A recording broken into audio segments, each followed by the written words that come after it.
Hello everyone and welcome back to Math Bolt Master. তো আমি আজি আৰম্ভ কৰিম lecture number 4. তো আমি previous lecture আমি কথা পাতিছিলো errors এৰ বিষয়ে, right? Different types of errors এৰ বিষয়ে আমি কথা পাতিছিলো. আমি তাতে absolute error, relative error, percentage error কেনেকা calculate কৰে সেইখিনিও শিকিছিলো. তো আজিৰ lectureটো আমি তাৰে continue ৰাখি পেলাই আজি কৰিম combination of errors. আৰু এটা topic থাকিব significant figures, এইটো লাষ্টত কৰিম, সৰু topic হয়. Combination of errors এৰ আজি আৰম্ভণি কৰোঁ বাৰু এটা কম্বিনেশ্যন অফ এৰৰ্ছৰ মিনিং কি হয় তো আমি প্ৰথমতে ষ্টেটমেণ্টটো পঢ়িলোঁ when multiple measurements are combined through mathematical operations like addition, subtraction, multiplication or division the errors also combine. We need to calculate the maximum permissible errors in different cases. So তাৰ মানে ইয়াতে কথাটো এইটো হৈ গ'ল আমি যেতিয়া ক্যালকুলেশন কৰিম তো ক্যালকুলেশনত কৰা সময়ত আমাৰ মাল্টিপল মেজাৰমেন্টছ লোৱা হ'ব ৰাইট মাল্টিপল মেজাৰমেন্টছ লোৱা হ'ল মানে মিনিংটো কওঁ লেটস সে আমাৰ একদম সিম্পল এক্সাম্পল হয় আমাৰ তাত এটা পিস অফ ক্লথ আছে ৰাইট এটা কাপোৰৰ টুকুৰা এটা আছে এই কাপোৰৰ টুকুৰাটোৰ পৰা আমি লেটস সে আমাক কাটিব লাগে 5 ফিট কাটিব লাগে 5 ফিটৰ কাপোৰটো ইয়াৰ পৰা আমি কাটিব লাগে আমাৰ তাত যোনটো মেজাৰিং ইনস্ট্ৰুমেন্ট আছে লেটস সে এটা সৰু স্কেল এটা আছে ৰুল তো এটো 1 ফুট মেজাৰ কৰিব ম্যাক্সিমাম ৰাইট তো তাৰ মানে এই কাপোৰৰ পৰা যদি আমি 5 ফিট মেজাৰ কৰিব লাগে তাৰ মানে স্কেলটোৰে আমি কেইবাৰ মেজাৰ কৰিলো 5 বাৰ এই কাপোৰৰ মেজাৰমেন্ট লৈ পেলাই কাটিব লাগিব এতিয়া মই কৈছিলো ৰাইট কেতিয়াবা ইনস্ট্ৰুমেন্ট এৰৰ থাকে যে নকক এৰৰ থাকিবই থাকিব এৰৰ জিৰো কেতিয়াও হ'ব নোৱাৰে অলপ হলো 0.1% লাইক অলপ সৰু পাৰ্সেন্টেজত এৰৰ থাকেই থাকে তো লেটস সে এই যোনটো আমি স্কেলটো ললো স্কেলটোৰ তে অলপ এটা এৰৰ এটা আছে ৰাইট তো লেটস সে এটা 0.1 সেন্টিমিটাৰৰ এৰৰ এটা আছে তো এভৰি টাইম আমি মেজাৰ কৰিম তো 5 বাৰ যেতিয়া মেজাৰ কৰিম তো 0.1 প্লাস 0.1 তো এই এৰৰটো তো 5 বাৰ আহিব তো তাৰ মানে কি আমাৰ ফাইনাল এৰৰটো 0.5 সেন্টিমিটাৰ হ'ব নেকি yes তো এই এৰৰটো কথাও আমি ক'ব লাগিব তামে এটো কৈছো না মাল্টিপল মেজাৰমেন্ট যেতিয়া লৈ ইচ মেজাৰমেন্টত যোনটো এৰৰ হৈছে তো সেই এৰৰটোক আমি 0.1 সেন্টিমিটাৰ কম্বাইন কৰি পেলাই কৈছো যে আমাৰ ফাইনাল এৰৰ আহিছে 0.5 সেন্টিমিটাৰ ঠিক আছে তো এটোটো কেছত আমি এডিশন কৰিলো তো ঠিক তেনেকৈ মাল্টিপ্লিকেশন সাবট্ৰাকশন ডিভিজনৰ সময়টো এনেকৈ এৰৰ আহিব তো এৰৰ যেতিয়া আহিবই তো আমাৰ তাত কিছুমান ৰুলছ থাকিব মানে আমাৰ কন্ডিশন থাকিব নট এক্স্যাক্টলি ৰুলছ কন্ডিশন এটো থাকিব যে আমি ম্যাক্সিমাম কিমান এৰৰ ল'ব পাৰো জুখতকৈ বেছি এৰৰ হৈ গলে হেতু আমি অলপ ক্যালিব্ৰেট কৰিব লাগিব ৰিক্যালিব্ৰেট কৰিব লাগিব আমাৰ মেজাৰিং ইনস্ট্ৰুমেন্ট বা যদি কতবা মেজৰ ভুল হৈছে কিবা যদি গ্ৰছ এৰৰ বা সিস্টেমেটিক এৰৰ আহি গৈছে এইবোৰ ফিক্স কৰিব লাগিব বাট এনিৱেজ এটা পাৰমিসিবল এৰৰৰ এটা ম্যাক্সিমাম ভ্যালু আছে তো হেইটো ক্যালকুলেট কৰিবলৈ আমি জানিব লাগিব ঠিক আছে তো আজিৰ টপিকটো হৈছে কম্বিনেশন অফ এৰৰ্ছ তো আমি প্ৰথম কম্বিনেশন অফ এৰৰ্ছৰ কথা পাতিছো তো যেতিয়া আমি সাম কৰিম তো প্ৰথম এৰৰ আহি যায় এৰৰ্ছ ইন এডিশন তো লেটস সে আমাৰ তাত দুটা মেজাৰমেন্ট আছে মেজাৰমেন্ট A আছে আৰু মেজাৰমেন্ট B আছে ঠিক আছে তো এটো লেটস সে আমি এজিউম কৰো এটো যিকোনো হ'ব পাৰে মাস হ'ব পাৰে লেংথ হ'ব পাৰে টাইম হ'ব পাৰে ফৰ দা টাইমিং আমি জাস্ট এজিউম কৰিছো এটো A আৰু B দুটাই লেংথ হয় ঠিক আছে এই দুটা লেংথক আমি কম্বাইন কৰিছো কম্বাইন কৰোমতে আমি যোনটো নতুন লেংথটো পাইছো আমি A + B কৰিছো নতুন লেংথটো পাইছো আমি X ঠিক আছে এতিয়া মই কি কৈছিলো ষ্টাৰ্টিংতে কৈছো যে এটা মেজাৰমেন্ট কৰা আগতেই থাকিব পাৰে এৰৰ তো তা মানে A যেতিয়া আমি মেজাৰমেন্ট কৰিছিলো একচুয়ালি A নহয় A লগত এটা এৰৰো আছে তো A প্লাস এটা এৰৰ থাকিব ঠিক আছে ঠিক তেনেকৈ B যেতিয়া আমি মেজাৰ কৰিম তো B মেজাৰ কৰোমতে B প্লাস কিবা এটা এৰৰ থাকিবই থাকিব ঠিক আছে আৰু এটো এৰৰ প্লাসও হ'ব পাৰে মাইনাসও হ'ব পাৰে সিমিলাৰলি B প্লাস মাইনাস এৰৰ হ'ব এতিয়া আমি বাৰে বাৰে এৰৰ নিলিখো আমি এটো কি কৰিম আমি ৰিপ্ৰেজেন্ট কৰিব কাৰণে কোনটো এৰৰ লম কাৰণ এৰৰটো আমাৰ তাত বহুত ধৰণৰ এৰৰ আছে আমি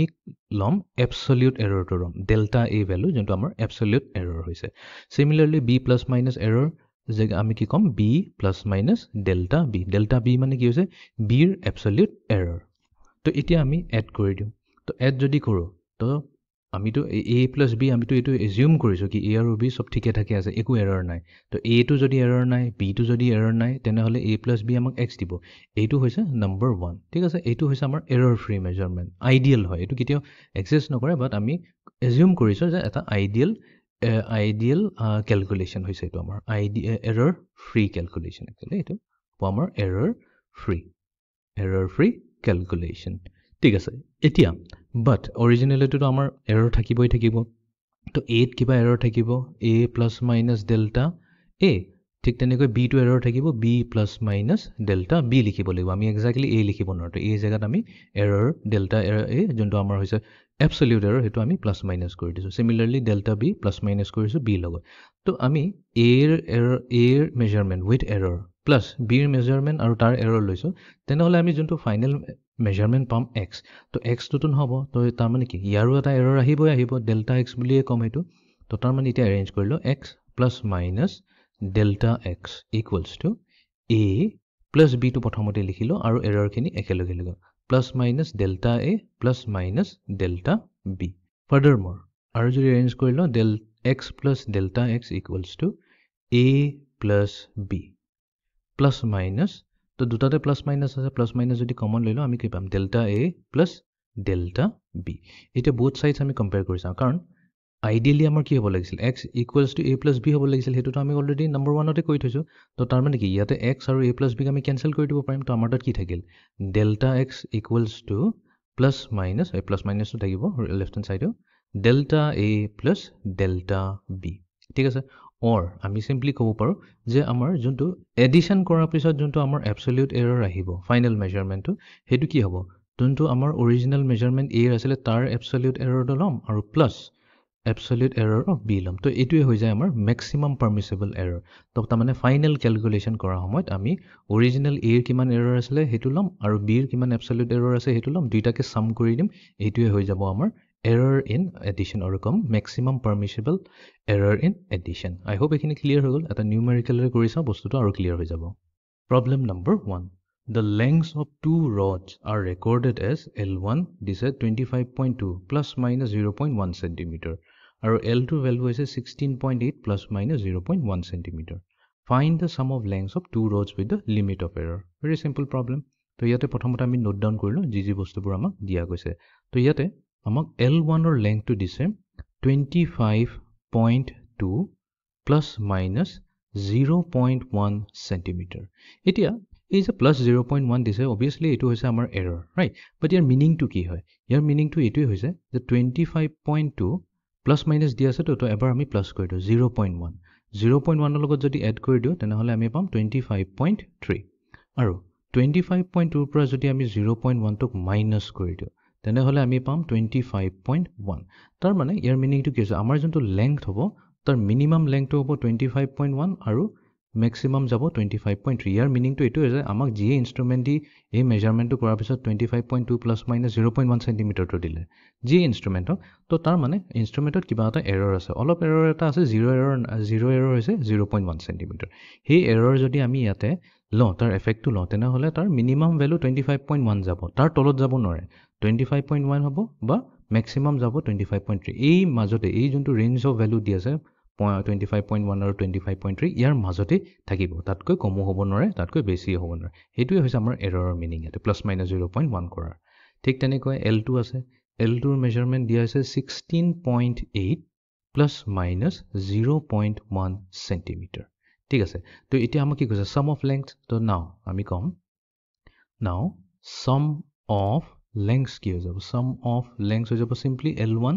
plus L2 কৰিলে হ'ল L1 plus L2 তো L1 or value আমি put কৰি দিও এটো হ'ব 25.2 plus minus 0.1 ঠিক আছে সেন্টিমিটাৰ টো নিলিখো আৰু লাষ্টত লিখি দিম আৰু L2 ৰ লেংথ হৈছে 16.8 plus minus 0.1 এতিয়া আমি কি কৰিম 25.2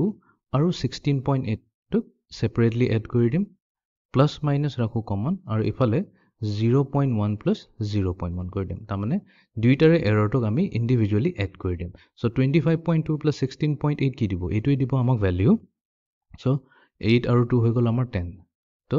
1 কেৰি থাকিল 6 আৰু 6 হৈ যাব 12 1 2 3 4 42 হৈ যাব 42.0 প্লাস মাইনাস ইফালে 0.1 plus 0.1 হৈ যাব আমাৰ 0.2 এটো হৈ গল আমাৰ সেন্টিমিটাৰ তাৰ মানে আমি যেটা সাম কৰিলো দুইটা লেংথ L1 আৰু L2 তো সাম কৰাৰ পিছত আমি পাইছো 42.0 প্লাস মাইনাস বাট এৰৰ কি আহিছে 0.2 সেন্টিমিটাৰ এৰৰ কিন্তু বাঢ়ি গল ইন্ডিভিজুয়াল এৰৰ 0.1 হে আছিল এবসলিউট এৰৰটো বাট আমি সাম কৰাৰ পিছত আমাৰ এবসলিউট এৰৰটো বাঢ়ি পেলাই হৈ গল 0.2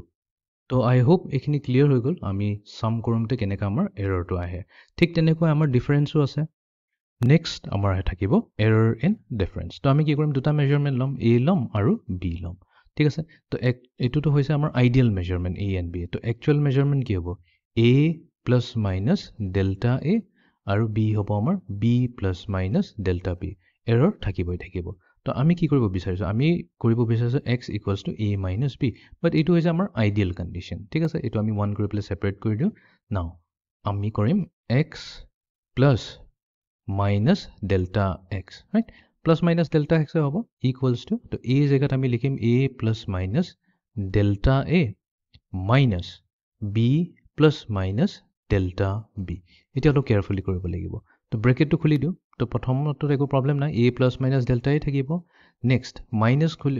ব্ৰেকেট খুলিলে মাইনাছ ইনটু বি হৈ গ'ল আমাৰ মাইনাছ বি এইফালে প্লাছ মাইনাছ আছে আৰু বাহিৰত মাইনাছ আছে তো অবভিয়াছলি কি হৈ যাব এইটো প্লাছটো হৈ যাব মাইনাছ আৰু মাইনাছ হৈ যাব আমাৰ প্লাছ উল্টা হৈ যায় ৰিভাৰ্ছটো হৈ যায় তো সেইকাৰণে আমি লিখিছোঁ মাইনাছ প্লাছ ডেল্টা বি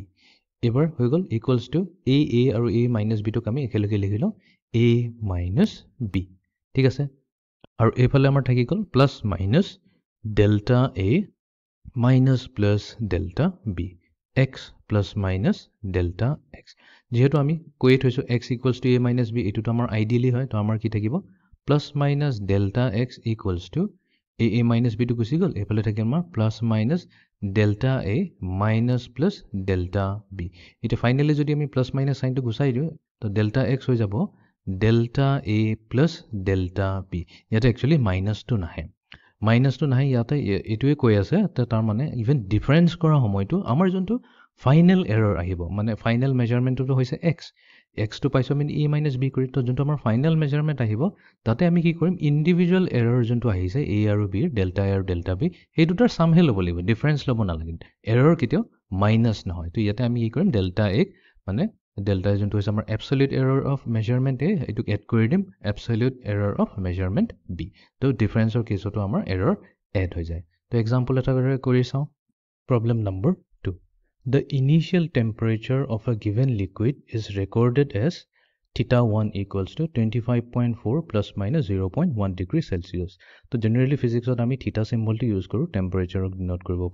কৰিবলৈ কাৰণে তো কেতিয়াবা T1 ইউজ কৰা হয় ইউজুৱেলি T1 ইউজ কৰা হয় বাট কেতিয়াবা θও ইউজ কৰা হয় and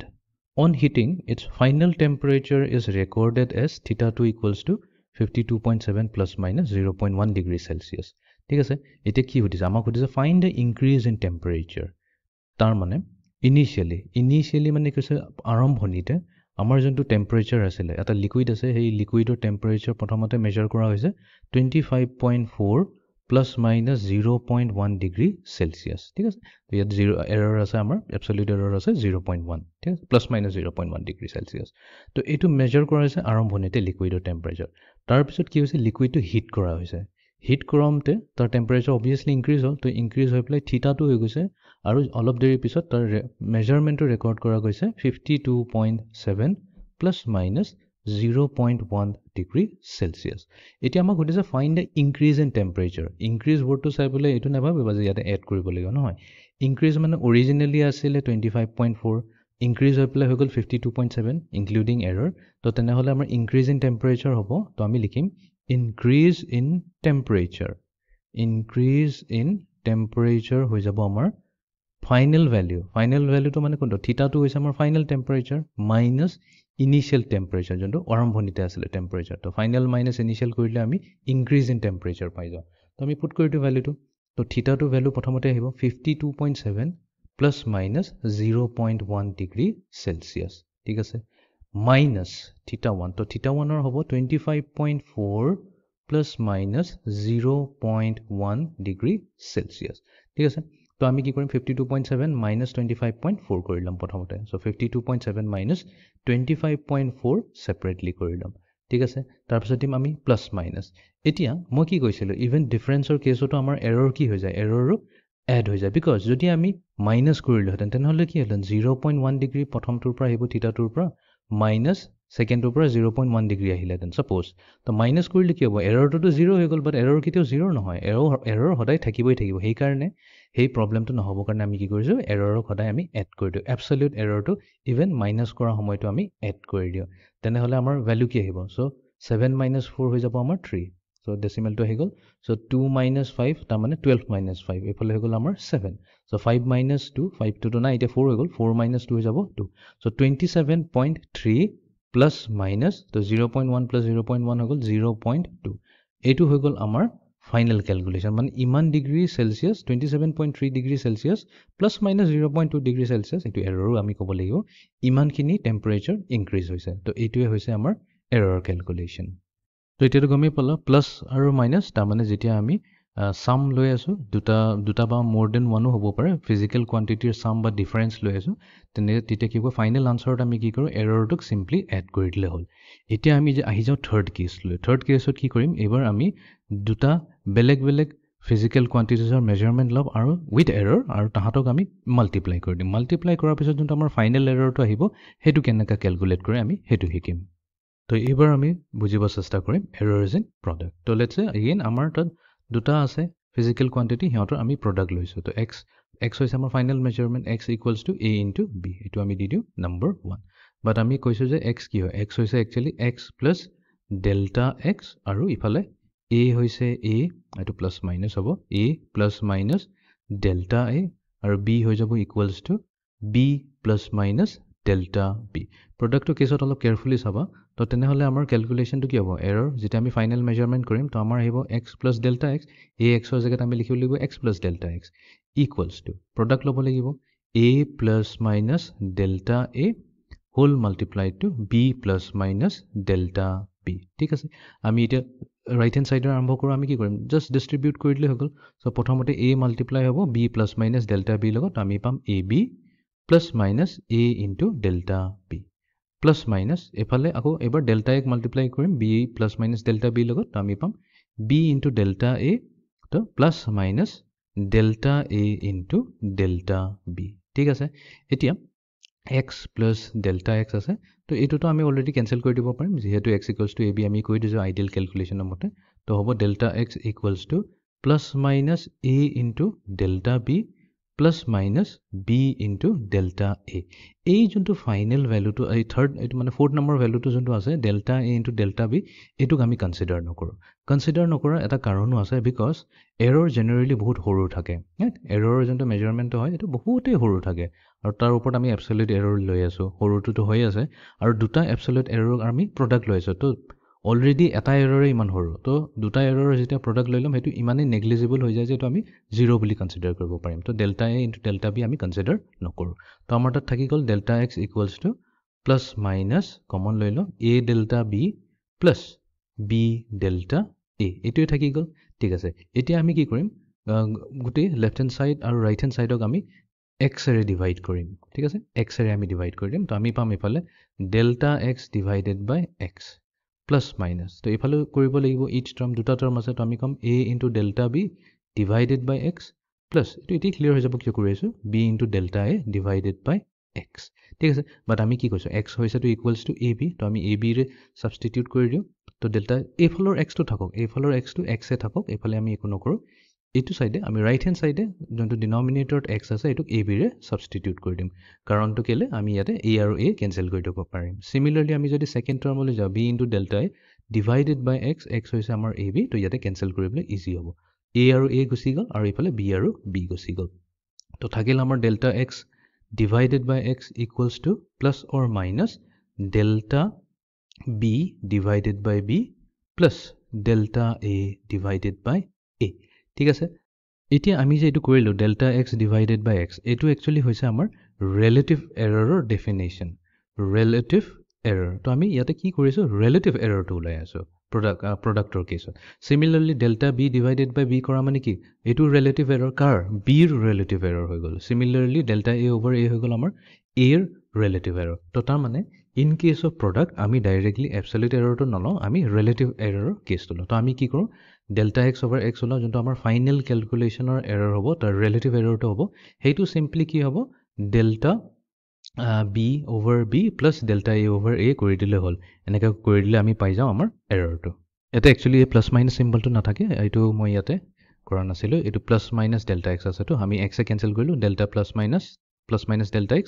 প্লাস মাইনাস টু থাকিব প্লাস মাইনাস থাকিব তো both sides আমি প্লাস মাইনাস কেনসেল কৰিলে আমাৰ ফাইনেল আনসাৰত এই প্লাস মাইনাস ভ্যালুটো নাহে এই প্লাস মাইনাস ভ্যালুটো আমাৰ নাহে তো সিম্পলি কি হ'ব আমাৰ ফাইনেল এৰৰটো হ'ব delta x over x equals to delta B over B plus delta A over A তো এটা নিউমাৰিকেলে বুজিবলৈ চেষ্টা কৰোঁ problem number 3 The length and breadth of a rectangular object be 25.2 cm and 16.8 cm respectively and have been measured to an accuracy of 0.1 cm. Find the percentage error in the area of the object. ঠিক আছে তো আমাক এটা object আছে আমাৰ তাত এটা হেতু হৈছে এটা ৰেক্টেংগুলাৰ অবজেক্ট তো ৰেক্টেংগুলাৰ অবজেক্টৰ লেংথ আৰু ব্ৰেডথ দিয়া আছে 25.2 cm and 16.8 cm ইয়াৰ এৰৰটো আছে ইয়াতে এৰৰটো ডাইৰেক্টলি কোৱা নাই ইয়াতে কৈছে have been measured to an accuracy of 0.1 cm তো ইয়াৰ মিনিংটো এইটোৱে হৈ গ'ল ইয়াৰ মিনিংটো হৈ গ'ল তাৰ মানে given আমি নোট ডাউন কৰি লওঁ ইয়াৰ আমাৰ লেংথটো দিয়া হৈছে 25.2 cm but accuracy দিছে accuracy of 0.1 cm হেতুৱে হৈছে এটা এৰৰ 0.1 cm ঠিক আছে তো ইমান accuracy আছে তো 25.3 হ'ব নহলে 25.1 হ'ব মানে 20 মই তেনেকৈ বুজাই দিওঁ 25.1 to 25.3 মাজতে থাকিব এতিয়া প্ৰথম লেকচাৰটো মনত কৰা এৰৰৰ কথা যেতিয়া আমি পাতি আছিলোঁ আমি কোনটো ডাৰ্ট বৰ্ডৰ কথাটো লৈছিলোঁ তো এক্স্যাক্টলি বুল সাইড হিট কৰা নাই বাট ওচৰে পাজৰেও যদি আমাক হিট কৰোঁ তেনেহ'লে এইটো আমি এটা ষ্ট্ৰং একুৰেচি বুলি কওঁ ৰাইট তো সেইটো আছে এক্স্যাক্টলি বুল সাইড মাৰিলেতো 0 cm হ'লহেঁতেন বাট বুল সাইড নাই কাৰণে আমি কৈছোঁ 0.1 একুৰেচি আছে বাট একো নাই মানে 0.1 cm ওচৰতে আছে 25.2 মানে একচুৱেল আমাৰ যোনটো কেলকুলেশ্যন হ'ব লাগে তাৰপিছত আমাৰ যোনটো ব্ৰেথ আছে ব্ৰেথ দিয়া আছে ইয়াতে 16.8 প্লাছ মাইনাছ 0.1 cm এতিয়া প্ৰব্লেমটোত কি ওলাব দিছে পাৰ্চেণ্টেজ এৰৰ ওলাব দিছে পাৰ্চেণ্টেজ এৰৰটো কেনেকৈ ওলাম we know area of rectangular object কি হ'ব চিম্পলি লেংথ ইনটু ব্ৰেথ এইটোতো হয় এৰিয়া তো আমি যেতিয়া ইয়াৰ এৰৰ কেলকুলেশ্যন কৰিম এৰিয়াটোক যদি আমি এৰে ডিনোট কৰোঁ এৰিয়াক যদি আমি এৰে ডিনোট কৰোঁ তেনেহ'লে ৰিলেটিভ এৰৰ এ কেনেকৈ ওলাম delta A divided by A equals to এইফালে কি হৈ যাব এৰৰ ডেল্টা ইণ্ডিভিজুৱেল এৰৰ ল'ম delta L divided by L আৰু এড কৰি দিম ডেল্টা বি ডিভাইডেড বাই ই তাৰমানে গোটেইকেইটাৰে ইণ্ডিভিজুৱেল আমি এৰৰটো ওলাই লৈছোঁ ৰিলেটিভ এৰৰটো ওলাই লৈছোঁ তো লেংথৰ ৰিলেটিভ এৰৰ হ'ব delta L divided by L বিৰ ৰিলেটিভ এৰৰটো হ'ব delta B divided by B আৰু কি হয় দুইটাই এড হৈ যায় আমি এৰৰটো এনেকৈ কেলকুলেশ্যন কৰোঁ বাট যেতিয়া আমাক পাৰ্চেণ্টেজৰ কথা কয় তো পাৰ্চেণ্টেজ কথা কোৱা মিনিংটো হৈছে আমি গোটেইকেইটা টাৰ্মক আমি কি কৰি দিম 100এৰে মাল্টিপ্লাই কৰি দিম আৰু এইটো ভেলু আমাৰ কি হৈ যাব পাৰ্চেণ্টেজত আহি যাব তেতিয়া তো এইটো হৈ গ'ল delta L over L into 100 plus ইফালে আহি যাব আমাৰ delta B divided by b into 100 আৰু এই গোটেই ভেলুটো আমাৰ পাৰ্চেণ্টেজত আহি যাব তো এইটো হৈ যাব আমাৰ পাৰ্চেণ্টেজ এৰৰ তো হৈ গ'ল আমি এতিয়া জাষ্ট ভেলুবোৰ পুট কৰি দিলে হৈ গ'ল এৰৰহে ওলাব দিছে তো ডেল্টা এল মানে কি আমাৰ লেংথ এবছলিউট এৰৰ হ'ব 0.1 ডিভাইডেড বাই এল হ'ব আমাৰ 25.2 ঠিক আছে ইনটু 100 প্লাছ এইফালে হ'ব 0.1 ডিভাইডেড বাই 16.8 ইনটু 100 হৈ গ'ল এতিয়া কেলকুলেশ্যন কৰিব খুবেই ইজি হ'ব এইটো হ'ব আমাৰ 100 ডিভাইডেড বাই 252 প্লাছ এইফালে হ'ব আমাৰ 100 ডিভাইডেড বাই 168 তো এইটো আমি যেতিয়া এড কৰি দিম তো এড কৰি দিলে ইয়াৰ ভেলুটো আহিব আমাৰ তো এইটো দিব আমাক 0.396 এপ্ৰক্সিমেটলি আৰু 100 ডিভাইডেড বাই 168 এইটো দিব আমাক 0.595 বাট আমি কি কৰিম এপ্ৰক্সিমেটলি লৈ লওঁ আকৌ এপ্ৰক্সিমেটলি 0.396ক আমি 0.4 কম আৰু ইফালে 0.595ক 0.6 কম তো দুটাক এড কৰোঁতে আমাৰ কি আহিছে 1.0 আহিছে আৰু এইটো কি আহিব পাৰ্চেণ্টেজত আহিব তো তাৰমানে আমাৰ পাৰ্চেণ্টেজ এৰৰ কিমান আহিছে 1% আহিছে তো আই হোপ এইটো ক্লিয়াৰ হৈ গ'ল এতিয়া আমি যেতিয়া প্ৰডাক্ট লওঁ তো দুটা ফিজিকেল কোৱান্টিটিৰ প্ৰডাক্ট ল'লে তাহাঁতৰ এৰৰ কেলকুলেশ্যন কেনেকুৱা হয় এইটো গম পালা এতিয়া নেক্সট আমি কি কৰিম দুটা ফিজিকেল কোৱান্টিটিৰ কোৱেশ্যনটো ল'ম তাৰমানে ডিভাইড কৰিলে তেতিয়া এৰৰ কেনেকৈ কেলকুলেশ্যন হ'ব আমি সেইটো চেক কৰি লওঁ তো এইবাৰ আমি কথা পাতিম এৰৰ্ছ এণ্ড কোৱেশ্যন তাৰমানে আমাৰ তাত এটা ফিজিকেল কোৱান্টিটি আছে এ আৰু এই ফিজিকেল কোৱান্টিটিক আমি ডিভাইড কৰি দিম বি ৰে তো এইটোক আমি এজিউম কৰিম এইটো হৈছে আমাৰ ideal condition x equals to a over b but actually কি হ'ব লাগে x plus minus delta x because আমিতো এৰৰ কেলকুলেশ্যন কৰি আছোঁ তো এৰৰ গোটেইকেইটাৰে আহিব তো নিউমাৰেটৰত আহিব a plus minus delta A divided by b plus minus delta b এতিয়া ইয়াতে আমি অলপ মেনিপুলেশ্যন কৰিব লাগিব তো নিউমাৰেটৰত আছে a প্লাছ মাইনাছ ডেল্টা এ তো আমি কি কৰিম এটো কমন লৈ ল'ম তো এ যদি কমন লৈ লওঁ তেনেহ'লে ফাৰ্ষ্ট টাৰ্মত এ আছিল এ কমন লৈ লওঁ মানে কি আমাৰ তাত 1 থাকি গ'ল প্লাছ মাইনাছ এতিয়া আমাৰ কি থাকিব second টাৰ্মত delta A divided by এ তো এইটো কি হ'ল এটা ৰিলেটিভ এৰৰ টাৰ্মছত আহি গ'ল হোল ডিভাইডেড বাই সিমিলাৰলি আমি কি কৰিম b টো কমন লৈ ল'ম তো আমাৰ তাত থাকিব 1 plus minus delta b divided by b ঠিক আছে তো এফালে হৈ গ'ল আমাৰ a divided by b multiply to 1 plus minus delta a divided by a এতিয়া ডিনমিনেটৰত কি আছে b মাল্টিপ্লাই হৈছে 1 plus minus delta b over b এতিয়া এই গোটেই এক্সপ্ৰেছনটো টু দি পাৱাৰ 1 লিখিব পাৰোঁ লিখিছোঁ এই কাৰণে কাৰণ এটোক আমি যদি নিউমাৰেটৰলৈ লৈ আহোঁ আমি কি পাম 1 plus minus delta b divided by b whole raise to the power of negative 1 right তো এতিয়া এইটো কিয় কৰা হ'ল এইটো এই কাৰণে কৰা হ'ল তো এতিয়া আমাৰ তাত a over b into 1 plus minus delta a over a এইখিনিলৈকে প্ৰব্লেম নাই বাট এই যোনটো আমাৰ এক্সপ্ৰেছনটো হ'ল এই এক্সপ্ৰেছনটো এতিয়া ফৰ্মত আছে 1 plus x whole raised to the power of n কি হয় এইটো বাইনোমিয়েল থিয়ৰম হয় তো বাইনোমিয়েল থিয়ৰমটো অলৰেডি মই প্লেলিষ্ট বনাই থৈছোঁ এপ্লাইড মেথমেটিক্স 1ৰ প্লেলিষ্ট তো তাতে লেকচাৰ নম্বৰ 10 টেনত অলৰেডি কভাৰ আছে বাইনোমিয়েল থিয়ৰম ফৰ এনি ইণ্ডেক্স n তো ইয়াতে আমাৰ n ইণ্ডেক্স n টো হৈছে -1 তো এনি ইণ্ডেক্স যদি হয় তো ইয়াৰ এক্সপেনশ্যন হ'ব 1 plus nx plus n into n minus 1 divided by 2 factorial plus dot dot dot এনেকৈ এক্সপেণ্ড হয় তো আমাৰ কেছত ইয়াতে n কি আছে n হৈছে -1 আৰু x কাৰ লগত কৰেছপন্ড কৰি আছে ডেল্টা b over b লগত তো এইটোক যদি আমি এক্সপেণ্ড কৰোঁ তো আমি পাম 1 ঠিক আছে প্লাছ মাইনাছ এই -1 টো আহি যাব আৰু এইটো মাল্টিপ্লাই হৈ যাব delta b divided by b লগত নেক্সট টাৰ্মটো আহিব আমাৰ প্লাছ মাইনাছ যেহেতু প্লাছ মাইনাছে আছে তো প্লাছ মাইনাছে ৰাখিলোঁ -1 ইনটু -1 ডিভাইডেড বাই 2 ফেক্টৰিয়েল আৰু যোনটো এক্সৰ লগত কৰেছপণ্ডিং হৈ আছে delta B over b delta B divided by b তাৰ স্কুৱেৰ হ'ব আৰু এইটো কি হ'ব টাৰ্মছবোৰ আৰু কণ্টিনিউ হৈ গৈ থাকিব ঠিক আছে তো ইয়াত মই এইখিনি লিখি লওঁ তো x plus minus delta x আমি পাইছোঁ equals to a over b multiply to 1 plus minus delta a over a তো এফালে পাই যাম আমি 1 তো ইয়াতে 1 প্লাছ মাইনাছ মাল্টিপ্লাই হৈছে -1 লগত তো আমি কি পাম 1 minus plus delta b divided by b এতিয়া এই টাৰ্মটো নললে হ'ব বিকজ ইয়াতে কি হৈছে ডেল্টা b স্কুৱেৰ হৈ আছে ৰাইট এৰৰ অলৰেডি সৰুৱে থাকে তাক স্কুৱেৰ কৰি দিলে তো আৰু সৰু হৈ যাব তো আমি কি কৰিম এই টাৰ্মটো আমি 0 বুলি মানি ল'ম তো এইটো যদি 0 হৈ যায় তো আৰু বাকী হায়াৰ পাৱাৰবোৰো আমাৰ 0 হৈ যাব তো আমি গোটেইবোৰ নেগলেক্ট কৰি দিম আৰু ইয়াতে আমি লিখি দিব লাগিব যে neglecting higher powers of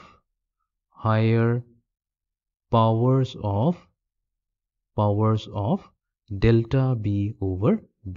ঠিক আছে তো হায়াৰ পাৱাৰবোৰ আমি ৰিজেক্ট কৰি দিলোঁ এতিয়া আমি কি কৰিম সিম্পলিফাই কৰিম তো আমাৰ তাত আছে x plus minus delta x equals to a divided by b এতিয়া এইটো আৰু এইটোক আমি কি কৰিম মাল্টিপ্লাই কৰি দিম তো মাল্টিপ্লাই কৰিলে আমি পাম 1 এবাৰ minus plus delta B over b লগত মাল্টিপ্লাই হৈছে তো আমি পাম minus plus delta B divided by b তাৰপিছত আমি পাম plus minus delta A divided by a তাৰপিছত প্লাছ মাইনাছ এইটো আমি প্লাছ মাইনাছে ৰাখিম delta a into delta B divided by a b ঠিক আছে তো এইটোকতো আমি ৰিজেক্ট কৰি দিব পাৰিম আকৌ সেই চেম লজিকটো আহি যাব যে এৰৰ অলৰেডি সৰু আছে তো ডেল্টা এৰ এৰৰ আৰু ডেল্টা বি এৰৰ যদি মাল্টিপ্লাই কৰোঁ তো এইটো নেগলিজিবল হৈ যাব তো আমি ফ'ৰ্থ টাৰ্মটোক আমি হেৰি কৰিলোঁ ৰিজেক্ট কৰিলোঁ so' x plus minus delta x equals to a divided by b whole multiply to 1 তো আমি প্লাছ মাইনাছ ডেল্টা এ অভাৰ এইটো প্ৰথমতে লিখি লওঁ তাৰপিছত আছে আমাৰ minus plus delta B divided by b তো আমি কি কৰিম এই যোনটো ই অভাৰ বি আছে সেইটোতো বাই ডেফিনেশ্যন এক্স হ'ব এইটো অলৰেডি কৈ থৈছোঁ so' x 1 plus minus delta A over a minus plus delta B over b আৰু এইফালে আছে আমাৰ লেফ্ট হেণ্ড ছাইডত x plus minus delta x তো এৰপৰা আমি পাম x plus minus delta x এবাৰ এক্সেৰে মাল্টিপ্লাই কৰি দিম তো x plus minus x into delta A divided by a minus plus delta B over b multiplied to x এতিয়া এ এক্স আৰু এ এক্স কেঞ্চেল হৈ গ'ল আৰু এইফালে প্লাছ মাইনাছ থ্ৰু আউট আমি কেঞ্চেল কৰি দিওঁ আমি পাম delta x equals to x into delta A divided by a plus delta B divided by b multiplied to x তো বোথ ছাইডছ আমি কি কৰিম এক্সেৰে যেতিয়া ডিভাইড কৰি দিম তো আমি পাম delta x over x equals to delta A divided by a plus delta B divided by b a x আৰু এ এক্স কেঞ্চেল হৈ গ'ল তো এইটো কি হ'ল এইটোতো একজেক্টলি যোনটো প্ৰডাক্টৰ কেছত আছিলে সেইটোৱে হৈ গ'ল তো relative error of x equals to relative error of a plus relative error of b তো তাৰমানে আমি যদি x equals to a over b লওঁ তাৰমানে দুটা মেজাৰমেণ্টৰ কোৱেশ্যনটো লওঁ তেনেহ'লে ইহঁতৰ কি কৰিম ইণ্ডিভিজুৱেল ৰিলেটিভ এৰৰটো কেলকুলেট কৰি ল'ম আৰু ফাইনেলি ছাম কৰি দিম তেতিয়া আমি পাই যাম এক্সৰ ৰিলেটিভ এৰৰটো ঠিক আছে আৰু যদি আমাক পাৰ্চেণ্টেজ এৰৰ লাগে তেনেহ'লে আমি কি কৰিম delta x over x into 100 তো এইটো মাল্টিপ্লাই কৰিলে আমি পাই যাম পাৰ্চেণ্টেজ এৰৰটো তো এইফালেও হৈ যাব individually delta A over a into 100 তো এইটো হৈ যাব আমাৰ percent plus delta B divided by b into 100 এইটো হৈ যাব আমাৰ পাৰ্চেণ্টেজ তো এইটোৱে আমি কেলকুলেট কৰিব পাৰোঁ এনেকৈ কেলকুলেট কৰিব পাৰোঁ এৰৰ ইন কোৱেশ্যণ্ট তো দুটা ছেম টু ছেম থাকিব মই খালি ষ্টেপছখিনি দেখুৱাই দিলোঁ কেনেকৈ ডিৰাইভ কৰিবলৈ বাট ফাইনেলি মনত ৰাখিলে হ'ল কি আমি মাল্টিপ্লিকেশ্যন কৰোঁ বা ডিভিজন কৰোঁ আমি ৰিলেটিভ এৰৰটো কেলকুলেট কৰিব লাগিব তাৰপিছত সেই ৰিলেটিভ এৰৰ ছাম লৈ পেলাই যোনটো আনচাৰ আহিব সেইটোৱে হৈ যাব আমাৰ ফাইনেল এৰৰ কেলকুলেশ্যন তো এতিয়া আমি এটা কাম কৰোঁ এই question related errors in question related কেইটামান প্ৰব্লেম কৰোঁ example number 4 when a current of 2.5 plus minus 0.5 ampere it error hoy flows through a wire it develops a potential difference of 20 plus minus 1 volt find the resistance of the wire ঠিক আছে তো এইটো প্ৰবলেমত আমাক কেটামান value দিয়া আছে কেটামান প্যাৰামিটাৰছৰ value দিয়া আছে দিয়া গৈছে যে কাৰেণ্টক জেনেৰেলি আমি কি আই ক্যাপিটেল আই ডিনোট কৰো আই দিয়া হৈছে 2.5 plus minus 0.5 ampere এইটো হৈছে আমাৰ কাৰেণ্ট তাৰপিছত পটেনশিয়াল ডিফাৰেন্স যোনটো আমি ভোল্টেজ বুলি কওঁ একচুয়ালি নহয় ভোল্টেজ পটেনশিয়াল ডিফাৰেন্সটো বেলেগ হয় বাট আমি এইটো ভোল্টেজ ভি যে আমি ডিনোট কৰি আছো 20 প্লাস মাইনাস 1 ভোল্ট ইয়াতে প্লাস মাইনাস 1 যোনটো আছে তাৰমানে এইটো হৈছে আমাৰ এৰৰ ঠিক আছে এবসলিউট এৰৰ কাৰেণ্টটো এবসলিউট এৰৰ হৈছে 0.5 ampere find the resistance of the wire এটা ৰেজিস্ট্যান্স কেনেকৈ ক্যালকুলেট কৰিম আমি জানো উই নো আমাৰ ফৰ্মুলা কি আছিল V equals to IR এইটো কি হয় ওহমছ ল পৰা আহিছে তো ওহমছ ল পৰা আমি V equals to IR পাইছো আমাক উলিয়াব দিছে R equals to V divided by I because V আছে আৰু I আছে available R ওলাব লাগে তো এইটো এটা প্ৰবলেমে হৈ গ'ল কোৱেশ্চনটোৰ এৰৰ্ছ ইন কোৱেশ্চন ঠিক আছে তো এটা ৰেজিস্ট্যান্স কেনেকৈ ক্যালকুলেট কৰিম প্ৰথমতে বিনা এৰৰত আমি ক্যালকুলেশন কৰিলো তো বিনা এৰৰত যেটা ক্যালকুলেশন কৰিম তো R হৈ যাব equals to তো ভোল্টেজ লম আমি 20 ভোল্ট divided by current লম আমি 2.5 তো 20 divided by 2.5 আমাক দিব equals to 8 আৰু ৰেজিস্ট্যান্সৰ SI ইউনিট হৈছে ওম ৰাইট এটো তো সবেই জানা এটো ক্লাস 10 ত অলৰেডি কভাৰ কৰাই হৈছে এতিয়া আমি কি কৰিম ইয়াৰ এৰৰটো ক্যালকুলেট কৰিম তো আমাৰ কি ওলাব লাগে আমাক তো delta r divided by r আমাৰ কি আছে ফৰ্মুলা মতে v divided by i এটো v divided by i কৰো একো প্ৰবলেম নাই আমি কি লিখিম delta v divided by v plus delta I divided by I আমিটো কি কৰিব লাগে ৰিলেটিভ এৰৰটো সিম্পলি এড কৰি দিলে হৈ গল তো ডেল্টা v মানে ইয়াতে আমাৰ ডেল্টা v ভ্যালুটো কি আছে 1 ভোল্ট তো এটো হ'ব 1 divided by voltage আছে আমাৰ 20 তো 1 divided by 20 plus absolute error of current আছে 0.5 তো এটোক আমি ডিভাইড কৰি দিম 2.5 কৰি ঠিক আছে তো এতিয়া আমি ক্যালকুলেট কৰিলো 1 divided by 20 হৈ যাব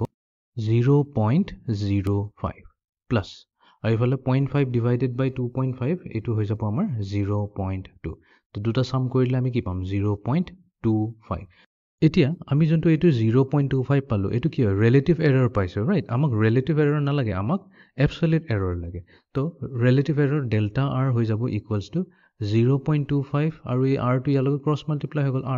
r আমি কি উলাই থৈছো 8 উলাই থৈছো তাৰ মানে 0.25 into 8 কৰি দিম এতিয়া 0.25 into 8 হৈ যায় আমাৰ equals to 2 তো তাৰ মানে আমাৰ যেটো absolute error হৈ গল delta r হেতু ভ্যালু হৈছে আমাৰ 2 ohm তো therefore আমি কম thus resistance যোনটো আমাৰ ফাইনাল ৰেজিস্ট্যান্স হ'ব তো ৰেজিস্ট্যান্স হ'ব r equals to 8 ohm plus minus 2 ohm ঠিক আছে এটো হ'ব আমাৰ ফাইনাল ভ্যালু তো ইয়াতে ডেল্টা r over r যোনটো 0.25 হৈছে এটো ডাইৰেক্টলি বহাই নিদিব তেতিয়া গণ্ডগোল হ'ব কাৰণ এটো ৰিলেটিভ এৰৰ আমি ক্যালকুলেট কৰি আছো ইয়াতে এতিয়া আমি যাও নেক্সট প্ৰবলেমটো লৈ problem number 5 the length l breadth b and thickness d are given by to l b আৰু d গুটি গিটাৰ মেজাৰমেন্টটো দিয়া আছে আৰু আমাক উলিয়াব দিছে the percentage error in the calculated value of volume ঠিক আছে very simple problem তো ইয়াতে আমাৰ যিখিনি দিছে আমি প্ৰথমতে নোট ডাউন কৰিলো so given length equals to 25.12 plus minus absolute error দিছে 0.01 cm তাৰপিছত breadth দিছে equals to 20.15 plus minus 0.01 cm and then আমাৰ d যোনটো হৈছে depth হৈছে 15.28 plus minus 0.01 centimeter আমাক ভলিউমৰ পাৰ্চেণ্টেজ এৰৰটো ওলাব দিছে তো আমি জানো ভলিউমৰ ফৰ্মুলা কি হয় উই নো ভলিউম হৈছে length into breath into thickness ঠিক আছে তো এতিয়া সিহঁতৰ যদি ৰিলেটিভ এৰৰটো ওলাওঁ তো তেনেহ'লে আমাৰ হ'ব delta v divided by v equals to delta L divided by l plus delta B divided by B